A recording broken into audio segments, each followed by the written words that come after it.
บายดีมื้อนี้พวกเราจะมาเว้าเกี่ยวกับบทที่15ลุดโบกและพลิกโบกซึ่งเป็นเอาใดเชิญพวกเราไปชมกันได้เลย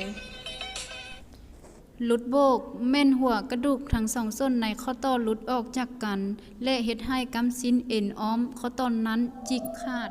สาเหตุมันแม่นย้อนเกิดมาจากการทึกกระทบจากภายนอกล้มถึกตีเละเตะมาจากพยาธิบางชนิดมาเตะเกิดเส้นหลังกงเอวสูงมาจากข้อต่อเป็นพยาธิ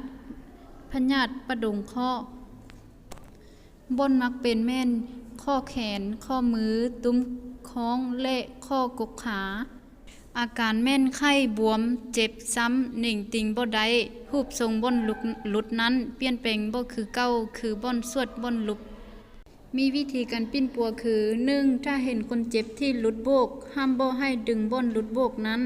เขียนบ่นหลุดโบกให้แน่นแล้วส่งโรงหมอด่วนด้วยผ้าแผลหรือผ้าเหยาก็ได้ถ้าบ่มีผ้าบังต่อไปนี้แม่นจะอธิบายเกี่ยวกับพลิกโบกแม่นเอ็นและกำซีนที่ข้อต่อบนต้นนั้นยืดและจิกขาดเล็กน้อยสาเหตุมาจากการย่างหรือเดินบ่เพียงพอ 2. มาจากเกิดบ่ถึกกับตีนหรือสูงเกินควร 3. มาจากการเล่นกีฬาแบบแหงหรืออื่นๆบ่อนที่มักเกิดขึ้นแม่นคือกับหลุดโบกอาการคือเจ็บไข้บวมซ้ำและหนิ่งติงเคลื่อนไหวเจ็บการปิ้นปัวแม่นให้คนเจ็บนั่งพักผ่อนเอาน้ำเย็นหรือน้ำก้อนเต็งใส่บ่อนพลิกโบกนั้น 2. เขียนด้วยผ้าพันแผลสนิทยืด 3. ถ้าพลิกโบกย้อนเกิบให้เคียงทางเกิบเลย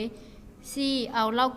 90องศาทอกใส่บ่อนพลิกโบกเรื่อยๆ 5. มื้อต่อมาไม้ผ้าเขียนนั้นออกแล้วทาคั้นบ่อนพลิกด้วยบริบูรณ์หรือซาลีซิลัส 6. ถ้าได้4-5 มื้อยัง